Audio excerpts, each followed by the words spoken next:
हे प्रभु सुरेश्वर, मैं आपसे और आपके सहयोगी, आपके वाहन महान गज ऐरावत जी से क्षमा मांगने के लिए प्रस्तुत हूँ। उचित कार्य में कोई विलंब किए बिना अपनी इच्छा से अथवा अज्ञानतावश की गई अपनी किसी भी भूल के लिए आपसे क्षमा मांगता हूँ।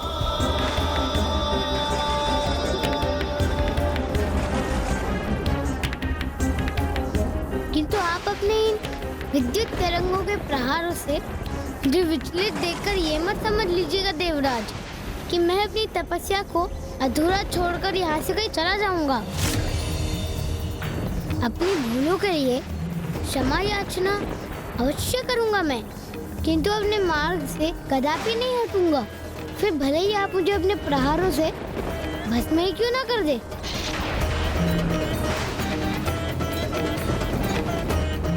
इस बालक का साहस अत्यंत सराहनीय है। मुझे चिंता है कि बालक उपमन्यु के इन वचनों से कहीं महादेव क्रोधित न हो जाए। बहुत चेतावनियां दे चुका हूं मैं तुम्हें बालक। ये अब मेरा अंतिम प्रहार होगा जो कदापि अपने लक्ष्य से नहीं चूकेगा।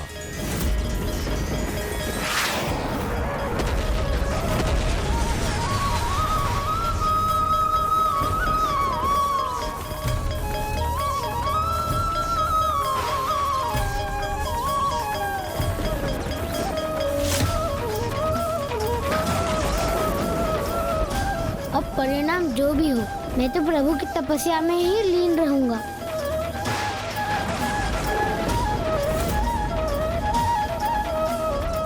मुझे ज्ञात है स्वामी बालक उपमन्यु की परीक्षा ही ले रहे हैं, किंतु फिर भी इसका कष्ट मुझसे सहन क्यों नहीं हो रहा है।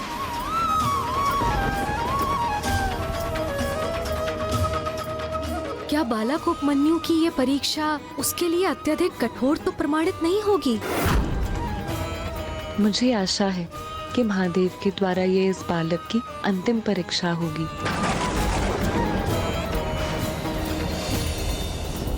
ओम नमः शिवाय, ओम नमः शिवाय, ओम नमः शिवाय, ओम नमः शिवाय, ओम नमः शिवाय, ओम नमः शिवाय। देवराज की ये विद्युत शक्ति प्रभु भोलेनाथ की शिवलिंग पर प्रहार करने जा रही है, किंतु ये कैसे संभव है? अपनी शक्ति से कोई प्रभु की शिवलिंग को क्षति पहुंचाने का प्रयास कैसे कर सकता है?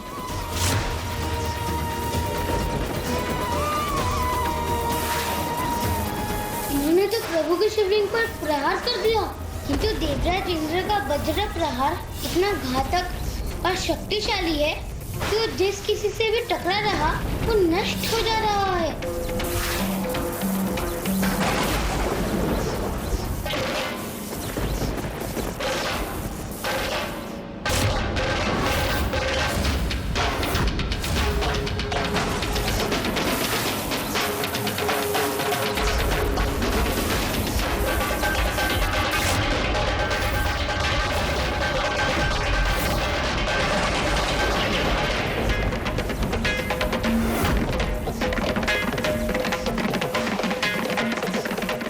नहीं, प्रभु की शिवलिंग को मैं कोई क्षति नहीं पहुंचने दूंगा।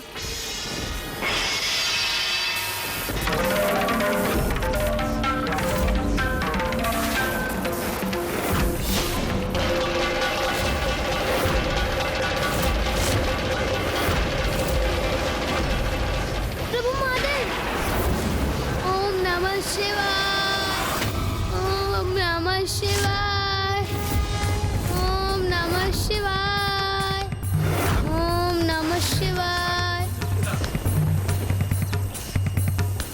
मैं आपको कुछ नहीं होने दूंगा प्रभु, कुछ नहीं होने दूंगा आपको। ओम नमः शिवाय। ये तो भक्ति की पराकाष्ठा है, जहाँ एक भक्त अपने प्राणों को पूर्ण रूप से अपने भगवान को समर्पित कर देता है। ओम नमः शिवाय, ओम नमः शिवाय, ओम नमः शिवाय, ओम नमः शिवाय, ओम नमः शिवाय, ओम नमः शिवाय। बालक उपमन्यु, उठो पुत्र।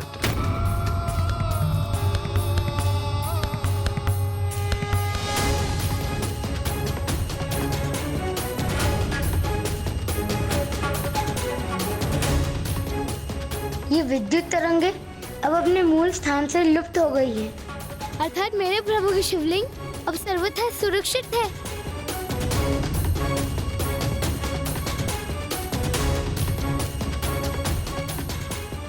अब तुम्हारी तपस्या और परीक्षा संपन्न हुई।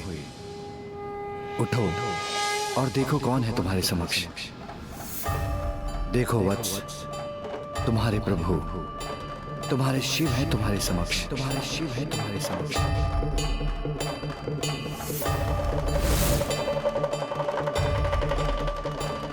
आप तो क्या आप ही मेरे प्रभु शिवशंकर महादेव है?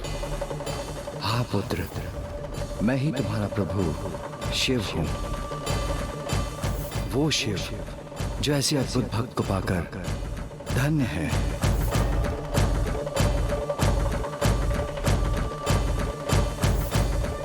नहीं, मुझे विश्वास नहीं होता कि आप ही मेरे प्रभु हैं, क्योंकि मेरे माँ के वर्णन के अनुसार तो महादेव त्रिशूल धारण करते हैं। उनके साथ सदा नंदी जी उपस्थित रहते हैं, किंतु आपके साथ तो ये महान गज ऐरावत और माता सची हैं। इसलिए आप तो सुरेश्वर अर्थात देवराज इंद्र ही है। अवश्य आप मुझे प्रसन्न कर मेरी तपस्या रोकने हेतु ही स्वयं को प्रभु शिव पुकार रहे हैं।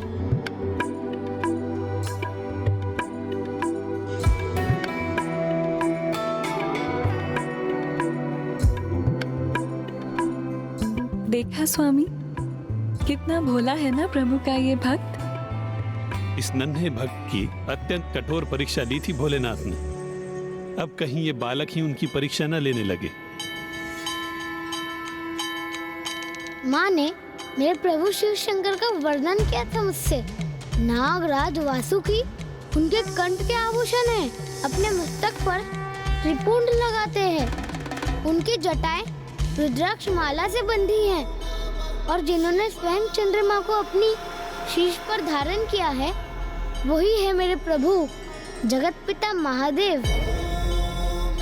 उनके साथ सदा माँ पार्वती रहती हैं, जो शक्ति स्वरूपा भी है और सौम्यता की प्रतीक भी। नंदी जी जो उनके वाहन हैं, सदा मेरे महादेव के साथ ही रहते, और गण भी उनके सहयोगी के रूप में मेरे प्रभु महादेव के साथ ही रहते हैं।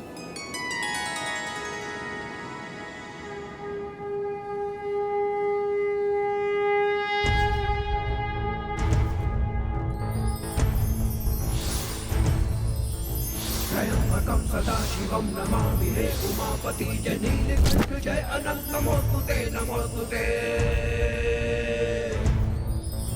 हो भोलेनाथ भक्त के हो कष्ट से निवारते, सारी संकटों से शिव ही है उबारते। ओम नमः शिवाय, ओम नमः शिवाय, ओम नमः शिवाय, ओम नमः शिवाय, ओम नमः शिवाय, ओम नमः शिवाय, ओम नमः शिवाय, ओम नमः शिवाय, ओम नमः शिवाय।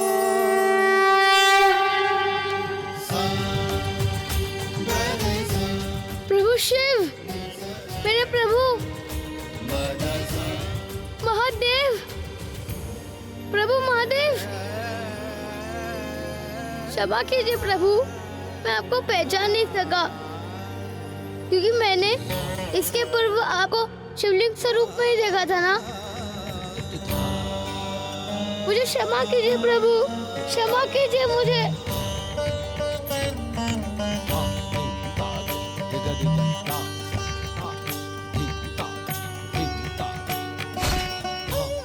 कल्याण हो पुत्र।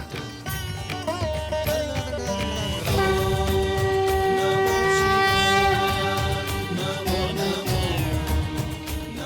मैं तुम्हारे तप से प्रसन्न हूँ पुत्र,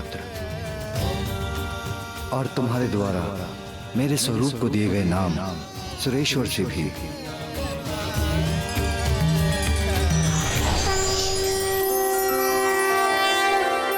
ओम नमः शिवाय, ओम नमः शिवाय, ओम नमः शिवाय, ओम नमः शिवाय।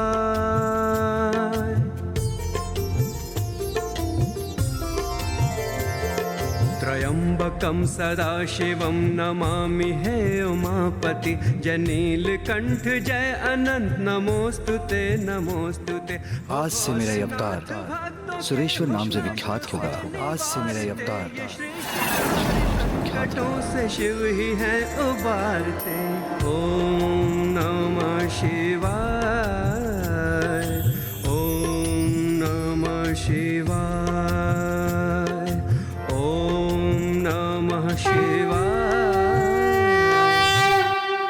पुत्र उपमन्यु, तुम अपनी समस्त परीक्षाओं में सफल हुए हो और तुमने संसार के समक्ष इसका उच्च उदाहरण प्रस्तुत किया है कि सत्य और धर्म का मार्ग कठिन अवश्य होता है, किंतु यदि कोई इस मार्ग की बाधाओं अर्थात प्रलोभन, ध्यान के भटकाव के उपाय, बल के प्रभाव और संकट के आभास आदि पर विजय पाकर अपने मार्ग पर स्थिरता से अडिग रहता है, तो अपने लक्ष्य पर अवश्य पहुंचता है, फिर भले ही उसका लक्ष्य स्वयं ईश्वर ही क्यों न हो।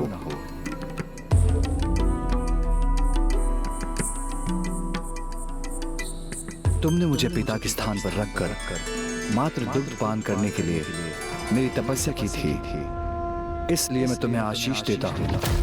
आज से तुम मेरे पुत्र कहलाओगे और मैं तुम्हें दुग्ध का सागर प्रदान करता हूँ।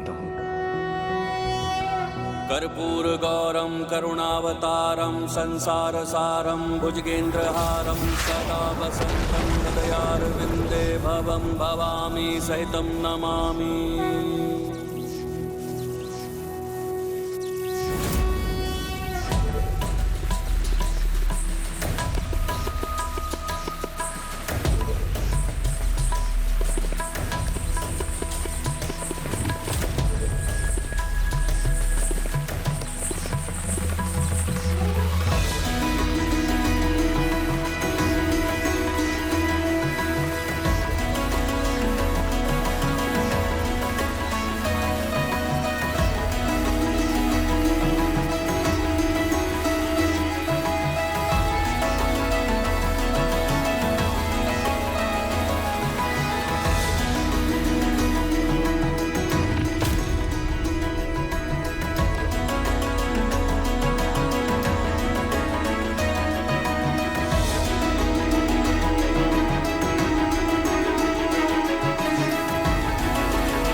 अद्भुत, सर्वथा अद्भुत है ये दृश्य।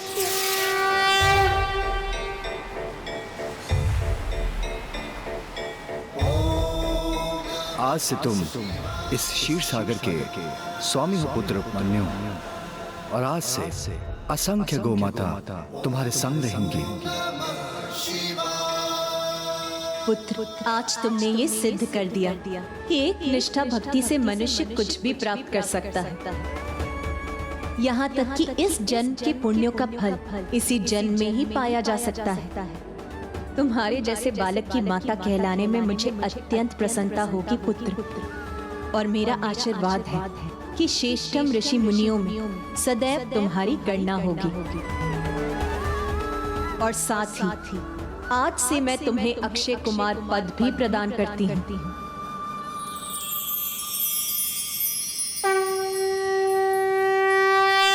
भक्त उपमन्यु, तुम सदैव पूर्ण निष्ठा से भक्ति के मार्ग पर अडिग रहे।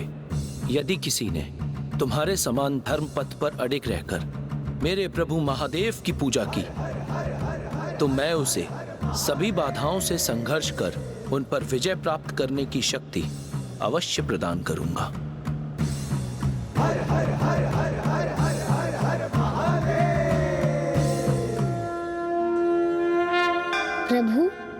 माता, नंद जी, आप सभी ने अपनी कृपा स्वरूप जो कुछ भी मुझे प्रदान किया है उसके लिए आपको कोटि कोटि धन्यवाद। किंतु अभी मेरी तपस्या पूर्ण नहीं हुई,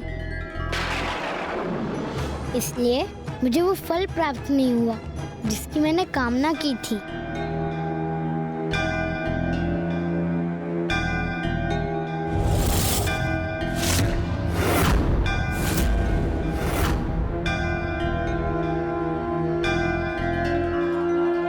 नहीं पुत्र, तुम्हारे तप में कोई अपूर्णता नहीं रही, इसलिए तुम्हारी इच्छा अनुसार मैं स्वयं तुम्हें अपने हाथों से दुग्ध पान कराऊंगा।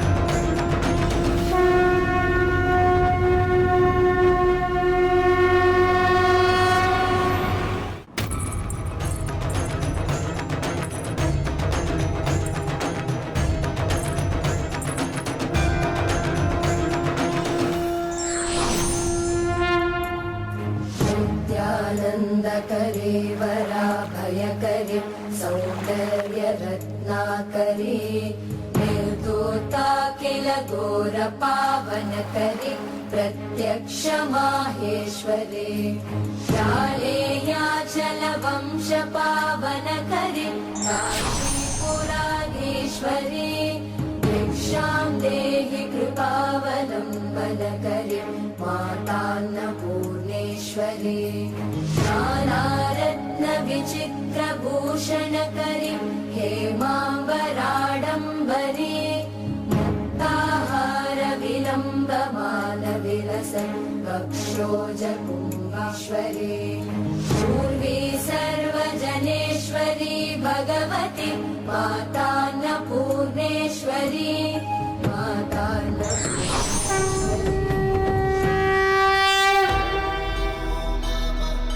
प्रभु महादेव,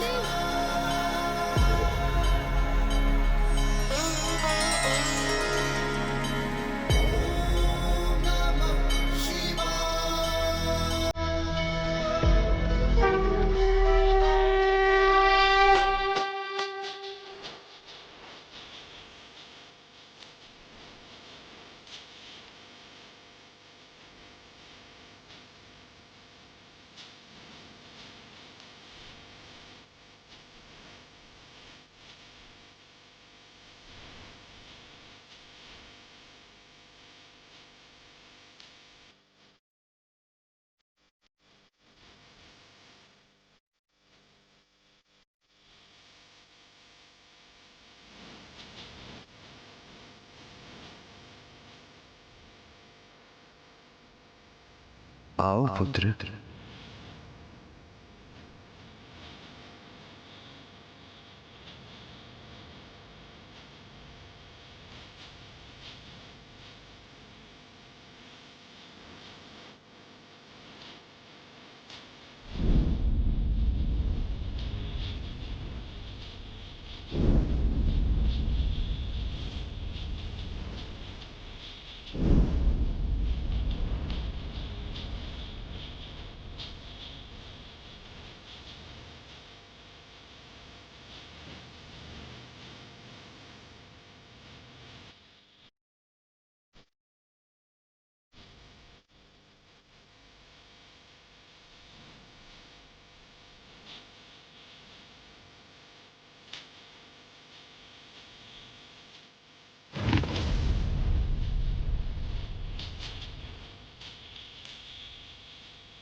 बालक उपमन्यु को अंततः वो प्राप्त हो ही गया जिसकी उन्होंने इच्छा की थी। और उसके उपरांत बालक उपमन्यु अपनी माँ के निकट लौट गए, जो उन्हें सर्वत्र ढूंढ रही थी। उनकी दरिद्रता दूर हो गई और उनका गृह जीवन के लिए अनिवार्य सभी प्रकार की सामग्री से परिपूर्ण हो गया। इसीलिए तो कहा गया है कि जिस भक्त की भक्ति में कोई रिक्तता नहीं होती, वो भक्त कभी अपने जीवन में किसी भी प्रकार की रिक्तता सहने पर विवश नहीं होता। और यहीं प्रभु सुरेश्वर अवतार की कथा संपन्न होती है गौरीपुत्र। प्रभु सुरेश्वर अवतार के माध्यम से महादेव ने मानव कल्याण के लिए सुख और समृद्धि प्राप्त करने का नवीन जीवन सूत्र स्थापित किया। इसलिए लंकेश, इस बात का सभी को सदा स्मरण रखना चाहिए कि लक्ष्य प्राप्ति के मार्ग में अनेकों कठिनाइयाँ आती हैं, किंतु अपने लक्ष्य तक वही पहुँचता है जो कठिनाइयों के समक्ष कभी पराजय स्वीकार न करे। चलिए लंकेश, अब हम प्रभु के सुरेश्वर अवतार की स्तुति करते हैं। हाँ गौरीपुत्र, मुझे भी अपनी पूजा संपन्न करनी है। आप अपनी पूजा प्रभु सुरेश्वर अवतार की स्तुति के उपरांत पूर्ण कर लीजिएगा लंकेश।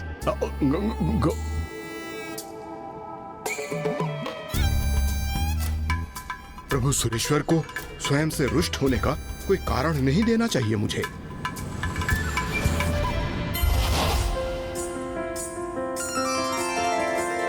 त्र्यंबकं सदाशिवं नमामि हे उमापति। जनीलकंठ जय अनंत नमोस्तुते नमोस्तुते। हो भोलेनाथ भक्तों के हो कष्टों से निवारते। ये सृष्टि सारे संकटों से शिव ही है उबारते।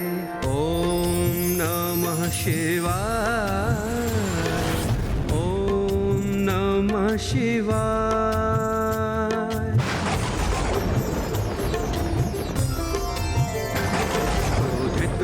उपमन्यु जब तो मारने उनको चले, तब भक्ति देख शिव जी अपने वास्तविक रूप में मिले। क्षीर सागर और परम भक्ति का पद दे दिया। सुरेश्वर बन के प्रेम भावना को प्रदर्शित किया। ओम नमः शिवाय, ओम नमः शिवाय, ओम नमः शिवाय, ओम नमः शिवाय।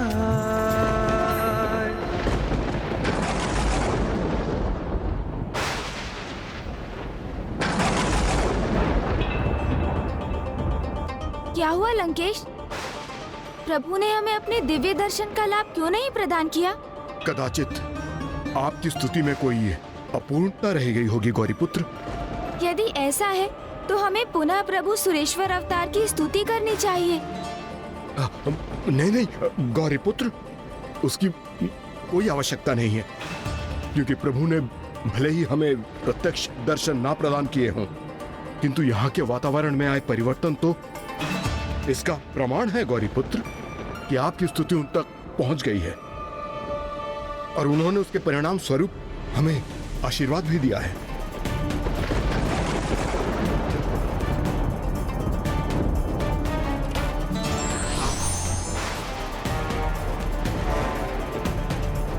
अब मैं 108 बार बेलपत्र से प्रभु का अभिषेक करने जा रहा हूं गौरीपुत्र, जिसे समाप्त करने के पश्चात मैं आपको प्रभु के अगले अवतार की कथा सुनाना आरंभ करूंगा।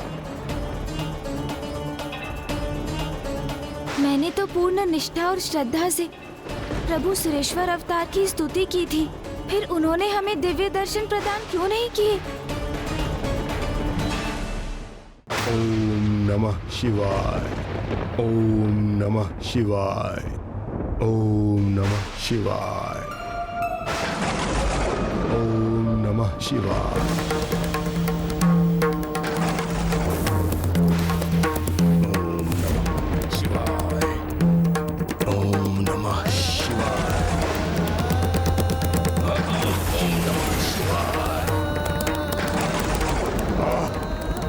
प्रभु सुरेश्वर मुझे कोई संकेत तो नहीं दे रहे हैं?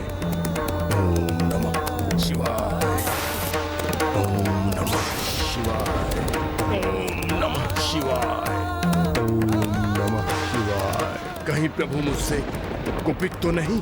उन्हें प्रसन्न करने हेतु मुझे अपनी पूजा शीघ्र संपन्न करनी चाहिए। नमः शिवाय। ओम नमः शिवाय। ओम नमः शिवाय। ओम नमः शिवाय। ओम नमः शिवाय।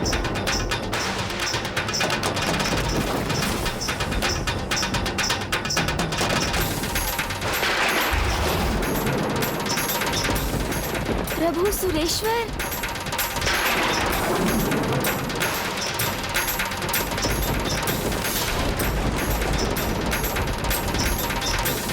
ओम नमः शिवाय। ओम नमः शिवाय।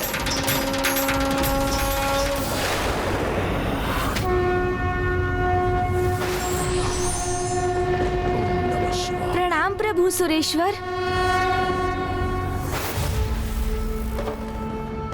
ओम नमः शिवाय।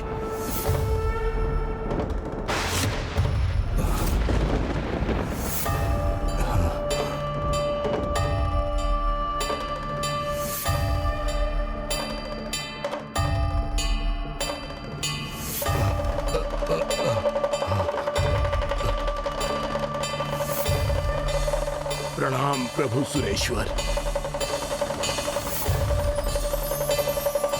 कल्याण हो।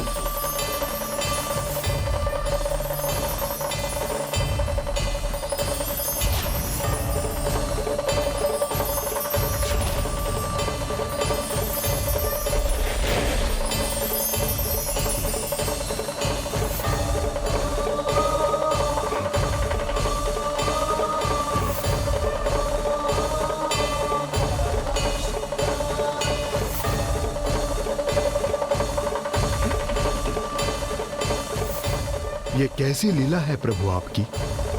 सर्वप्रथम आपने मुझे कष्ट दिया और आपने उसे हर भी लिया। बाधाओं के उत्पन्न होने पर भी तुमने एकनिष्ठ रहकर अनुशासन से अपनी पूजा संपन्न की और तुम इसी प्रकार अपना अनुष्ठान नियमित रूप से कर रहे हो। तुम्हारे इसी अनुशासित अनुष्ठान के कारण मैं तुम्हें प्रभु महादेव के आत्मलिंग के साथ आगे बढ़ने की अनुमति दे रहा हूं लंकेश। किंतु स्मरण रखना, जहां भी तुमसे अनुशासित अनुष्ठान करने में तनिक भी चूक हुई, तुम इस आत्मलिंग के साथ एक पग भी आगे नहीं बढ़ पाओगे। प्रणाम।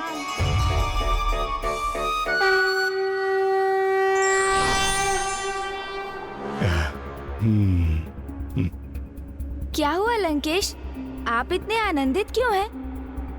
क्यों, आपने क्या देखा नहीं गौरी पुत्र? एक बार पुनः प्रभु शिव शंकर शंभु के अवतार ने मुझे अपना आशीष प्रदान किया। प्रभु ने आपको आशीष दिया? कैसे? उन्होंने कहा कि जब मैं अपना अनुष्ठान भंग करूंगा तभी आत्मलिंग को आगे ले जाने के अवसर से वंचित होऊंगा। अर्थात ऐसा कदापि नहीं होगा गौरी पुत्र, क्योंकि लंकेश रावण तो सदैव अनुशासित रहकर ही अनुष्ठान करता है। उचित कहा आपने। अनुशासन तो अत्यंत महत्वपूर्ण है, क्योंकि अनुशासन से ही व्यक्ति समस्त सुखों को प्राप्त कर सकता है और अनुशासनहीनता के कारण व्यक्ति स्वयं को प्राप्त धन एवं संपत्ति को भी गंवा बैठता है।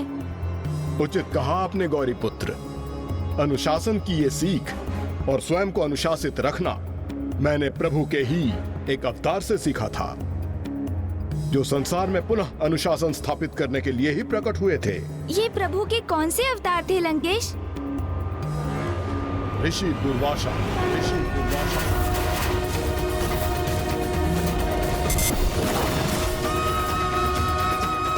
ऋषि दुर्वासा, वो भी प्रभु महादेव के अवतार हैं? हाँ गौरी पुत्र, और जब संसार में अनुशासन स्थापित होने की आवश्यकता उत्पन्न हुई, तभी उनकी कथा भी आरंभ हुई।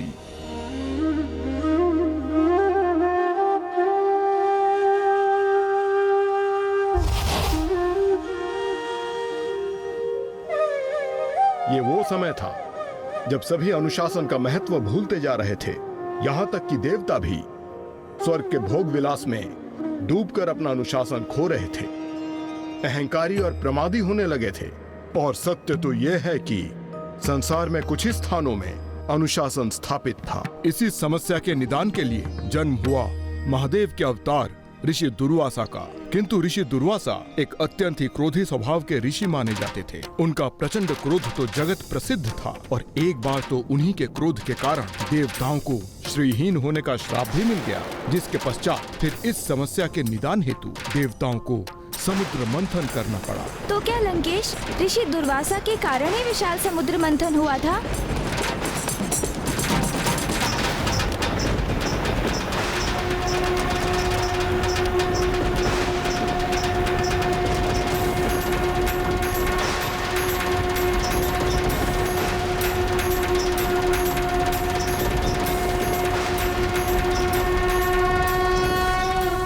हाँ गौरी पुत्र, यही कथा अब मैं आपको सुनाने जा रहा हूँ।